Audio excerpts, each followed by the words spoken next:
Well, this was a fun one. It's not often that you get to interview the guitarist of one of the biggest metal bands in the world. But Richie Faulkner from Judas Priest is my guest today, and he's got a new album out May 26th with his band Elegant Weapons. The album is called Horns for Halos, and we're going to break down the new album, talk a little Judas Priest, and he opens up about his health scare, hearing a ghost, and so much more. Stay right there.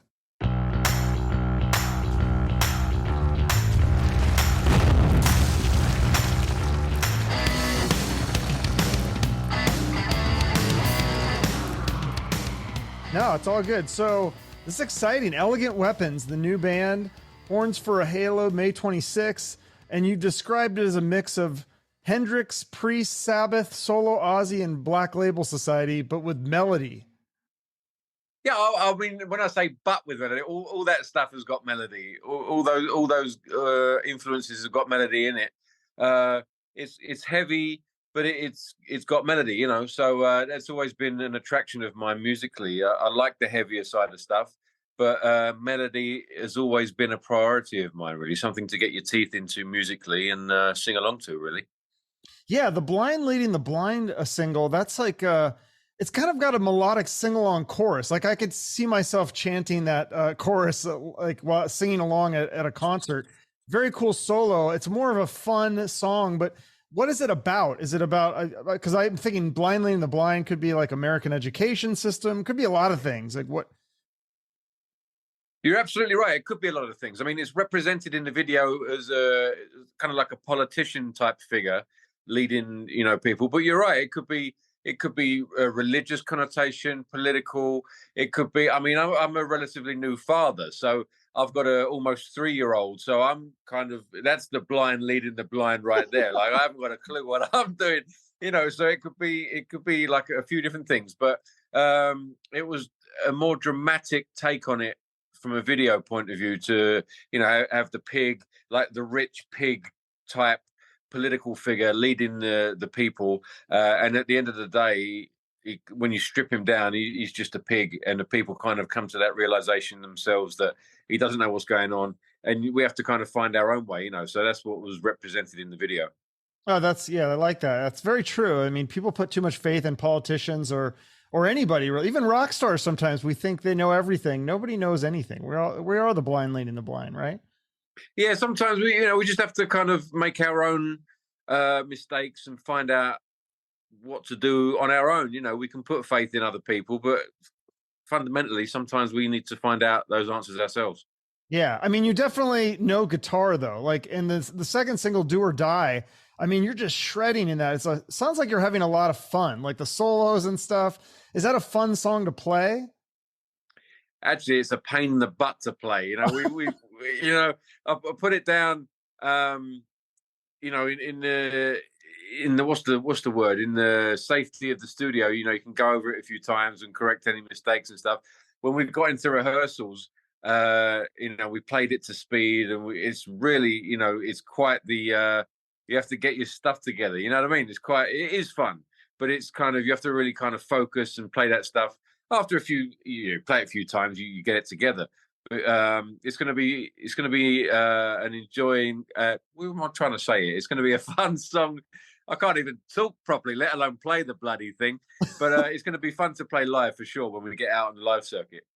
Yeah, that's good. And then are you going to do Horns for Halo? That's the third single. That's kind of got like a dark intro, it's heavy. You said described it as Tony Iommi crossed with Alice in Chains.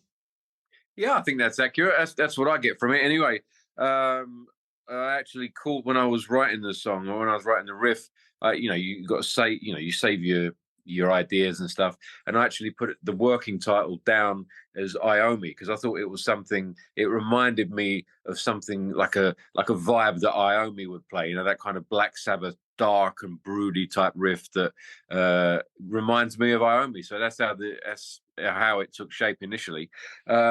But yeah, again, it's kind of melodic though. It's got a sing-along chorus, and yeah, definitely more brooding, darker sounding, and that's the third single that comes out around the same time as the record, I believe. Oh, okay. So that one's not out to the public. Yeah, they're gonna like that. That song's actually in my head right now, so it's really good.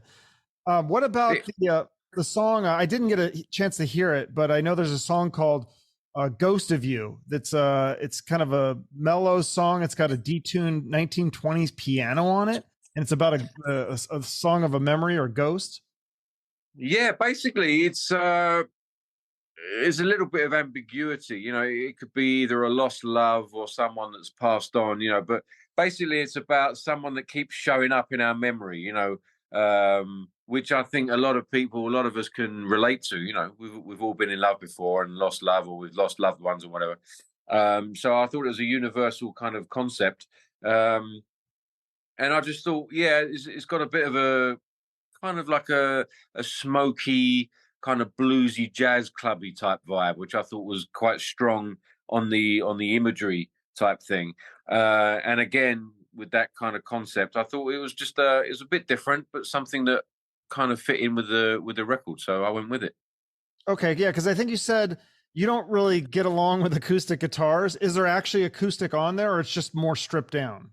No, no acoustic guitars at all. There's one guitar on it, in various forms. So it might be a clean guitar or it might be a heavy guitar, but it's just one guitar. It's a prototype for a Gibson Flying V that we've been working on for a while.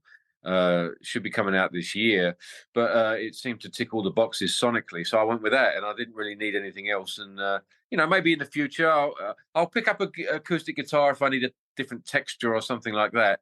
But I'm not drawn to an acoustic guitar like I am an electric. So on this one, I went with the electric and stayed with it. Interesting. Was your first guitar electric? Did you ever play acoustic as a kid or anything? Um, Again, bits and pieces. It's more of a tool. You know, I'll pick it up if I need a certain texture. But you know, if I walk in a guitar store, I'll go straight to the electric section. I'm not really attracted to the acoustic in the same way. Yeah, well, I like you playing the electric. I think it fits. So, what about the song "White Horse"? I don't know anything about that one. I just know there's a song called "White Horse." What is it about? Well, White Horse is got a bit of an occult um, connotation, and it's not a radio single. Put it that way. It's not one of those songs that is. It's not a verse, chorus, solo finish. It's got a few more twists and turns in that one, and I like that in music in general, but definitely in heavy music where it takes you on a journey. And as I said, there's a few more twists and turns. So yeah, it's one of my favorite songs on the record. That one. So, Occult, or is that something that you're interested in? Um, I mean, it's definitely entertaining to read up on that stuff. I don't know if I believe in that sort of stuff or not. Actually, there was an instance in the studio where I was sitting here one night and there was some voices that were coming out of the studio speakers. I actually ran out of the studio. So I might say that I don't believe in it, but I ran. I believed enough to run out of the studio. So I must have believe in it enough to run out. So yeah, it actually said a word out of the speakers, and I've no idea what it was. So maybe It was there's like a something going on. ghost. I honestly don't know. What happened was I was sitting here editing and stuff, and there was a low growl that came out of one of the studio speakers, and I actually said out loud, I said, "What the f is that?" And as I said that, right after there was a word that came out of out of one of the speakers, and it said a word. I've no idea what it said. I don't know what the word means, but I just upped and ran out the studio, and yeah, uh, that's what happened. I don't think I've told anyone that before because it's a bit ridiculous. But you know, we brought up the occult, so who knows? No, I think that stuff is fascinating. Is this like an older building? Like, is it maybe have some haunted things in there? I don't know. The house was built in the '60s, so it's not that old, but it's not modern. But I think the studio, the building that the studio's in, was a newer build. But we've kind of made the studio uh, as a recent modification. But I don't know. I don't know the history of the land it's on or anything. But it was definitely like a. I don't want to say demonic voice, but it was definitely like a low growly voice that said the word that came out the speaker. Um, and what it said was buy this record. No, it didn't. It said no, it didn't. It was a word that I'm not familiar with, and I've no idea what it means. But it was definitely a word, and as I said, it freaked me out enough to run out the studio. That's creepy. It might have been Latin or something. Like, No idea, man. And you so watch a yeah, lot of horror movies and stuff? You ever see The Exorcist, stuff like that? I mean, that's I love horror movies. I love yeah. horror movies, and as I said, I don't really believe in that stuff, but I find it entertaining to watch and be scared. You know, for sure. Just not a lot really scares me anymore. You know, the older you get, you see behind all that stuff. Especially in Hollywood and whatever. But if something scares me in film, I like that experience. You know, if I go to the movies and I'm scared by a movie, then I like being scared. But that that really scared me. So we came in and I don't know if this works or not, but my other half, she came in with the sage and stuff. I don't know if that Okay. works, whatever. Uh, and so I've had a few electrical things go on in here, but I don't know if that's otherworldly or just electrical stuff. So, but yeah, all interesting stuff, Yeah. nonetheless. Well, because you had a health scare, obviously people know about that a few years back. Was that like a near death experience? Like, did you see the white light and stuff? I mean, how close did you come? Do you know what, man? Well, my heart, I had a heart bypass. They turned my brain off, and they chill you down. They chill your body down. You're technically dead. You're dead. So I tell you what I saw. I saw nothing. There was no. I mean, I've got no memory. There was no white light. There was no beautiful sound. So I know where I'm going. There was, I know where I'm not going. Put it that way. But yeah, I remember when I came to, when I came around, I had no memory. I had no recollection of any tunnel, any white light, any chanting, any beautiful music, anything like that. So it kind of it was kind of it set my mind at ease to some degree. Once you're gone, you're kind of gone. That's what I got from it. It was just, there was nothing. It was literally nothing. There was no memory. There was no thought. There was no anything. So yeah, but it was, I was technically dead. So, but I'm glad to be here talking to you Yeah. about all this nonsense. Yeah. Well, I mean, so it wasn't anything positive, but at least you weren't hurting, you weren't in pain. So that's good too. Exactly. That's exactly what I got from it. There was nothing. Nothing. Nothing in the true sense of the word. Nothing. Nothing. Nothing. There was no. I wasn't thinking anything. I wasn't feeling anything. There was no memories. There was nothing. So yeah, that's what I got from it. I know people get different things from it, but that's what I Yeah. got. Yeah. It's interesting. Now, did that experience inspire any songs on this record? Um, all the stuff was I think written, recorded before that happened. I think all I had to do when I was better from that, I had to finish mixing it with Andy Sneap, the producer, and mastering it, and then all the stuff like the packaging, the artwork, and the label and management and stuff like that. So no, all the writing was done. I've actually we've been working on the second record, and there's a couple of songs, or there's one song on the new record that was inspired by it, but it's an instrumental. There's like a heartbeat going through it and stuff. Hmm. So yeah, just kind of like a musical interlude inspired by that, but nothing lyrical. No. Okay. And then the other song that I just know about the titles, Rose Girl, which is this one's supposed to have a psychedelic 60s hippie vibe. And it's about a rose girl who sells roses to people at a strip club. And Yeah, but that didn't also make the record. reflecting about what life is about. Yeah, that didn't make the record, unfortunately. So Oh, it maybe didn't. no. We had to make some cuts to, just to make the record a bit more concise. But yeah, that was about the guy that wrote the lyrics for that, Tommy McWilliams. He used to go to a strip club down in Miami. He used to date one of the strippers there, and when he used to wait for her to pick her up after a shift, there used to be a lady that used to come in selling roses to the patrons of the club, and he used to wonder what her story was, where she came from, where she was going to, what was the story of the rose girl that came into the strip club in South Miami. and that's what that song was about. But it didn't make the record, so maybe we'll see it on a future release. Okay. How many songs are on this record? I think there's 10 or 11. 10 or 11. Okay. Can't remember. 10 or 11, yeah.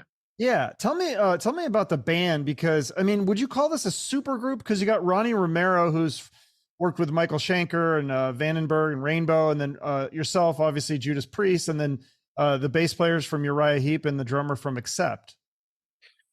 Well, I'm just incredibly fortunate to know, like, some of my best friends are, incredible musicians. That's just the way the dice landed, and I'm fortunate to be in those kind of circles. I mean, it's important to me really to have that camaraderie, especially if you're going to be on tour with these guys. You're in airport lines or in planes or tour buses, or you're waiting around a lot. You're on tour a lot with them, so it's important to get on with each other. But and especially like, right, there's Rex Brown and Scott Travis on the record as well, and they're legends. You know what I mean? I'm just fortunate enough to have those people in my circle, and I'm able to call them up and say, hey bro, can you be on the record, or do you want to be in my band? I'm fortunate enough to be able to have those guys at the end of the phone. I'm just lucky to be in that situation, really. Yeah. Now you're doing shows with Pantera. Is that correct? Yeah, we're I think there's 4 or 5 shows that we're joining Pantera for in Europe, and then the rest of them are some festivals around Europe. So we've got June and July.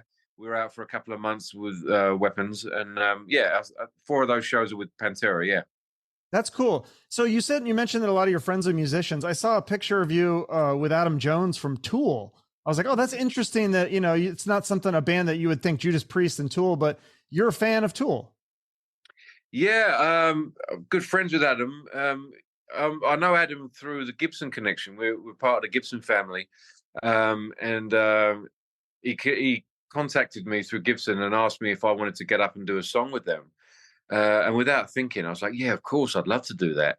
And then when I thought about it, I was like, bloody hell, now I've got to learn the song properly. I know some Tool songs, like bits and pieces, but if you've got to get up there and play it in front of people with the band, you've got to know it properly, So I think it took me about a week every day. Like, I was sitting there for like 8 hours a day learning the song properly, man. It was no small feat, but I'd done it. It was great. It was great to play with the guys and meet the rest of the band. And Adam's a sweetheart. He's a lovely guy.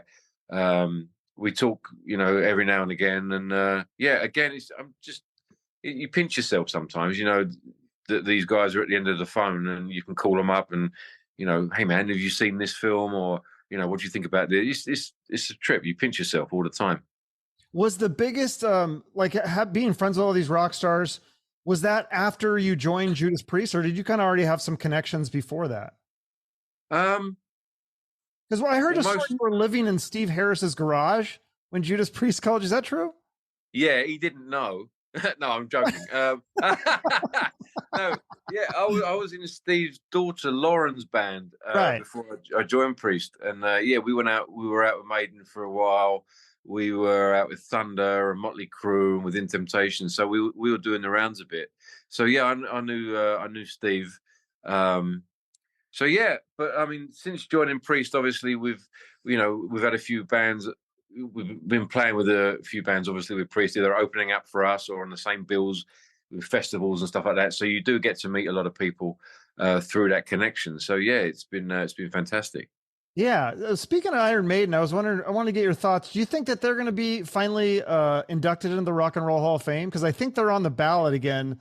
This is the second or third time that they've been nominated. I don't know, man. I mean, that whole Hall of Fame thing, you never know who's going to get in these days. It's I don't know, especially the metal. What do you call it? The metal nominations. They might be on there, but I don't know. It just seems like such a wild card these days. The metal's so underrepresented on the Hall of Fame ballot is ridiculous. So it almost doesn't mean anything anymore. I mean, Maiden are another band like Priest. They're touring the world after almost 50 years. They're putting out new music. I've said it before about Priest. That's more of an accolade than any trophy on the shelf. Like they've got a fan base that's legendary. They're putting out great records, fantastic tours, great productions. That's what it's about, to me anyway. So whether they get in or not, I don't think they're too bothered, to be honest with you. I could be wrong, but Yeah. from what Bruce has said, it doesn't seem like he's too bothered. I think they're more concerned about putting out great music to their great fans around the world, and that's the way it should be. Yeah. And you're both playing to these large audiences. I think that's the other thing. Yeah. You could be around for 50 years, but you could be playing a sports bar, but you're playing like arenas and stadiums. Well, it's the fans that put these bands there, and that's the accolade. That's I think even if you're around for 50 years and you're playing sports bars, so what? You're doing what you want to do. But you're right. They're playing to legions of fans around the world that put them there for 50 years, almost 50 years in Maiden's case, and I think that's the biggest accolade you can have, is that those fans put you there for that long, and it doesn't get any more meaningful than that, in my opinion. No, absolutely. With Elegant Weapons, would you guys, you have obviously the European dates. Would you do any American tour dates? And if so, like what bands would you want to tour with? Like, is there anybody that's put out new music that you personally are enjoying? Oh, I'd love to play the States. Hopefully in the future we'd be able to pick up some dates in the States, or a support tour or something. I love Wolfie Van Halen's band, Mammoth. That would be cool. Alice in Chains. I'd love to play with Alice in Chains. Black Label Society. I mean, there's a few of them. Metallica. I'd love to play with Metallica. There's a few of them. I'd love to. I'd consider tons of bands, really. If it was appropriate, just a few I've mentioned off the top of my head, there'd be great billings, I think. So yeah, we'll see what the future holds. Yeah, you Mammoth, Black Label Society, that'd be fun. I feel like Done. Metallica would be cool too, but it's like it's going to be too big. I want something like more intimate, I like that's Mammoth just came to my city and I missed them. It was like on a Tuesday or something, but I'd love to see them live. I'd love to see Elegant Weapons. Like sounds like I said, like your songs are so catchy. I feel like I'd be singing along while you play them. Oh, I appreciate you saying that, man. Yeah, as I said, we said right at the beginning of this interview, like melody has always been an important thing to me. So, and I think Wolfie stuff is the same. Really, you can sing along to them. They're heavy, they're catchy enough without being cheesy. And he's doing great. He's out with Metallica at the moment on some of them dates, and yeah, I think that would be a good pairing, to be honest. Now, how does that work? Because obviously you're still in Judas Priest too. Do you have to play the riffs for Rob Halford, and he goes, yeah, you can have that? Because I mean, some of these songs, I'm thinking Rob would have gone, no, I want that for the next Priest record. Well, one of the things about this was, during the COVID pandemic, we had we were off the road. Lockdowns prevented us from going out on the road, so we weren't touring.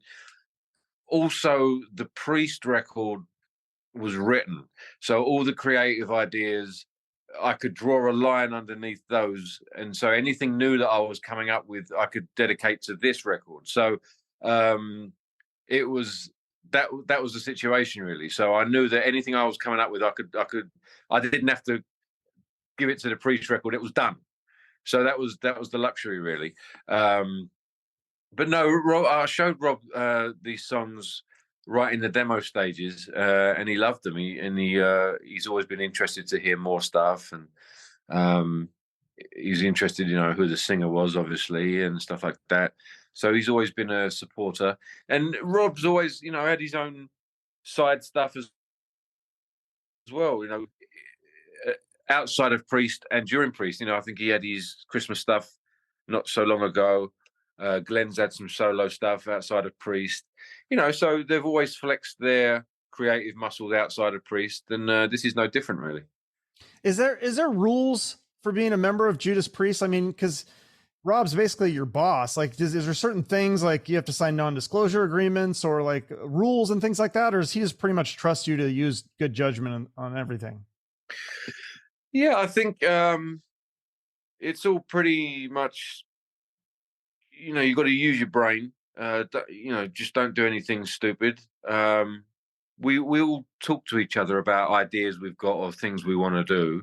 There's a healthy level of respect between the band members and the management, and so there's, it's like me and you. If I wanted to do something, and me and you're in a band, it's like I'd run something by you, just like sportsmen's agreements. And I've got an idea. I want to try and do this. What do you think about me doing that? Would you have a problem, or what do you think about this? It's just like normal stuff. It's not really rocket science, and that's the way it's always been since I've been in the band. No, that's cool. So yeah, I just saw today that you guys announced new tour dates for Judas Priest. But I think it's not till like 2024. Is this now? This isn't going to be the final tour, is it? Because I know Aerosmith just announced that they're doing their Peace Out tour, so they're done after their tour. What about for Judas Priest? Well, not that I know of. It could be. Who knows? No, I don't know. I'm not sure. I mean, as I said, we've been working on the record. I think the record's almost done. So, once that's done, we'll let everyone know. Usually with a record, there's dates that come with it. So, I mean, I don't know. I don't really think about, obviously when I joined the band, it was supposed to be the final tour. So I was thinking about it then. But it's not really something I know. Sometime at some point, it's going to happen. The guys are over 50 years in. So one day it will happen. But when it happens, they'll be the ones to tell us. Yeah, well, that's what's smart too about you doing Elegant Weapons. To prepare for the future. I mean, because it's Judas Priest is going to be around forever, so you got to have some other things to work on. Well, yeah. Hopefully, it lays the groundwork for what comes after. As I said, I joined on the farewell tour. Fortunately, the band is still around today. I'm still talking to you about new tours and new albums and stuff like that, and that's fantastic. But I had a conversation with Glenn Tipton over 10 years ago when I joined the band, that the band aren't going to be around for 20, 25 years. So it was I was very much aware that I needed to think about what I was going to do after Priest. But as I said, it's up to them when they do that, and when they tell us, we'll figure it out. Yeah. So is there anything you can tell me about the new Priest album without getting in trouble? It's a heavy jazz blues influence. No, it's not. I'm not falling for that. No, it's sounding great. I was in Phoenix a few weeks ago with Andy Sneap and Rob Halford putting down some vocals, and it was sounding fantastic. It's like you're working on new Priest stuff that the world hasn't heard, and you're hearing that legendary voice putting down new experiences in the Priest universe. So it's always a thrill to be a part of that and hear those new songs take shape, and those new kind of sorry, my battery's taking a shit here. There you go. Those new songs that might be part of the live experience take shape, that kind of thing. It's really exciting. So we can't wait for the world to hear it when it comes out. Yeah, I can't wait. I'm love the Firepower. I mean, that was such a heavily critically acclaimed album. It got such great reviews from critics and fans. So I'm sure the next Priest album will be amazing as well. Well, it's a dedication really to do something that's quote unquote better than that. I mean, that's I think what they've always strived for. With every album, how can we do something that's a better performance, a better song, a better take, a better sound, but whatever better means. And this is no different, really. How do we make something that's better than Firepower?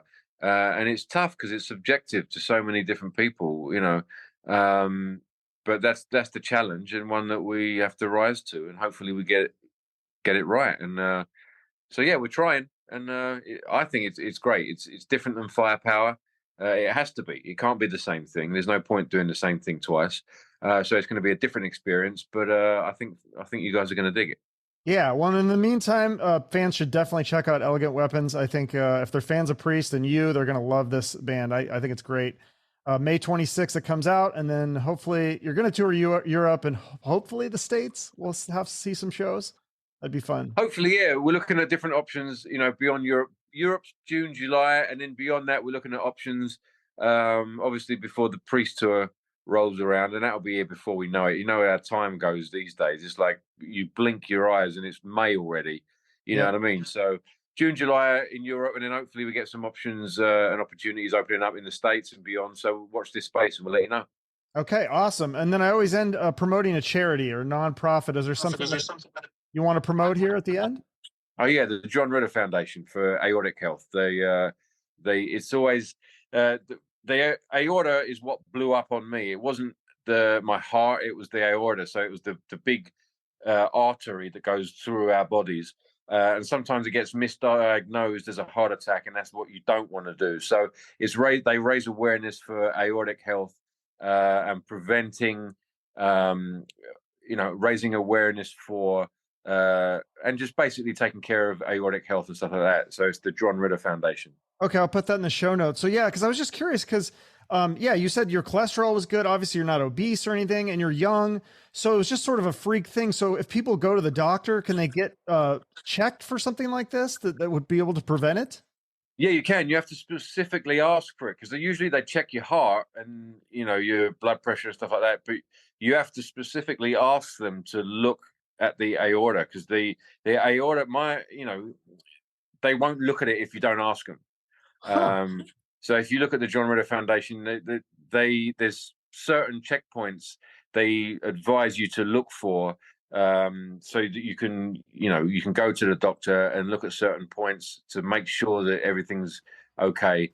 Because it's not something that people normally are aware of or ask to check. So it's definitely worth making a note of.